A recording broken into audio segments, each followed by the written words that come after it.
Travel by Ice 頻道埃及之旅嘅第11集，我哋一齊穿越時空之門，到達古埃及嘅心臟地帶盧卡索嘅西岸。如果你中意我嘅影片呢，記得按讚同埋訂閱我嘅影片，等我可以分享更多旅遊嘅資訊俾你。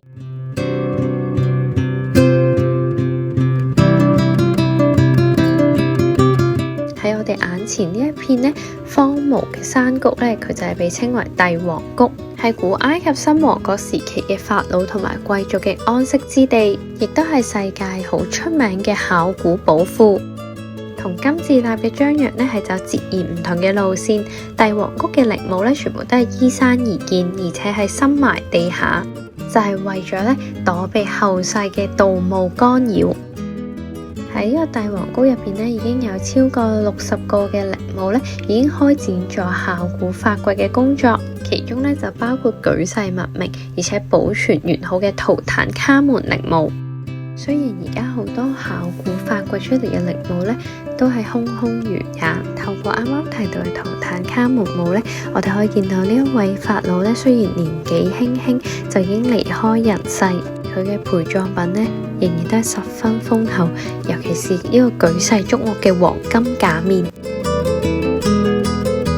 帝王谷嘅門票分咗幾款，最基本嗰款呢就包括咗拉美西斯3世、4世同埋密倫普塔嘅陵墓，而其他比較出名嘅，例如圖坦卡門啊、塞提1世嘅呢，佢哋呢就需要另外買飛參觀嘅。我哋今次呢就係買咗個 standard plan 參觀頭先講過嘅嗰3個墓。第一個去睇係 KV11 拉美西斯3世嘅陵墓，因為呢度呢就太出名，所以呢都係好多人係需要排隊入去。咁但係排隊嘅時間呢其實唔算耐。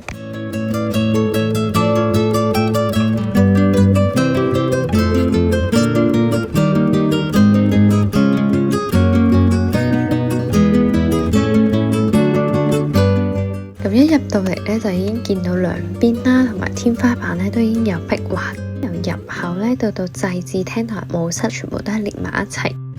因為呢度咧係地下，而且咧佢長年都唔見陽光，咁所以入邊嗰啲壁畫嗰啲顏色都會保存得超級好。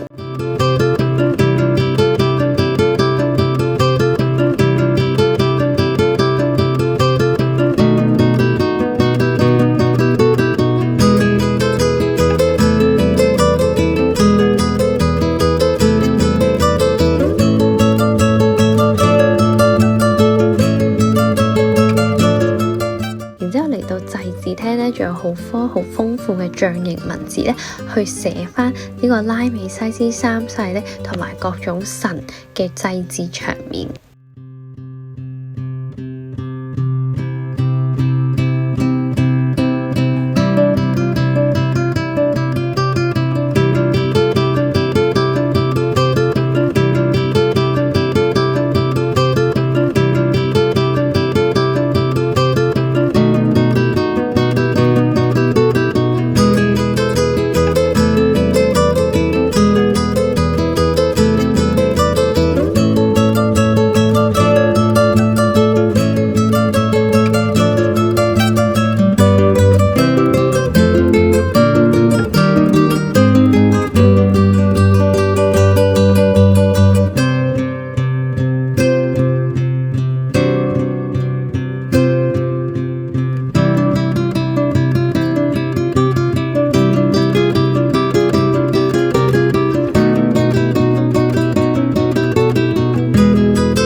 跟住落嚟呢，我哋就要睇拉美西斯4世嘅陵墓啦。咁佢同我哋頭先提過嗰個墓呢都係不盡相同。咁呢一入去呢，玄關呢兩邊呢都係刻有象形文字啦，去記錄佢嘅生平事跡。呢一啲壁畫呢，唔單止呢淨係一個墓室嘅裝飾，佢哋呢係法老通向復活同埋永生嘅指南。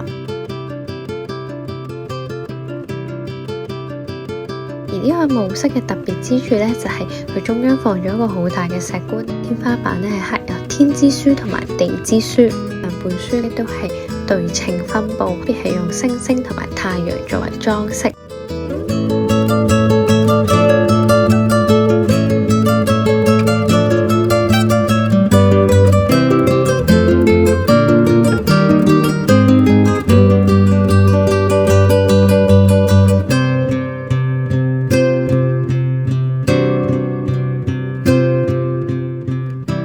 我哋最後嚟睇嘅呢，就係密倫普塔嘅陵墓 KV8，佢係19王朝嘅第4任法老。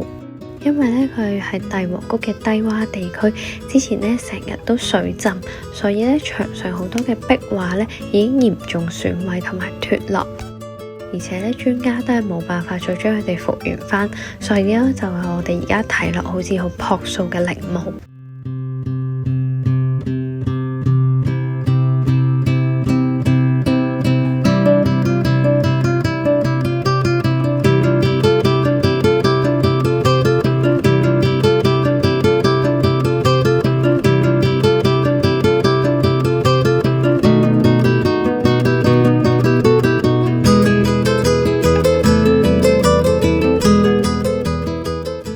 墓室入邊呢，亦都放咗呢個法老嘅石棺喺入邊。咁但係呢，基本上呢，帝王谷入邊呢，都已經唔會再有任何法老嘅木乃伊，因為呢，一來佢哋可能係被盜啦，二來嘅話呢，就算揾到嘅話呢，都已經全部運翻咗去開羅嗰邊嘅博物館入邊做保存。所以我哋而家嘅呢，只係見到一個墓室同埋佢哋裝住佢哋嘅木乃伊嘅一個石棺。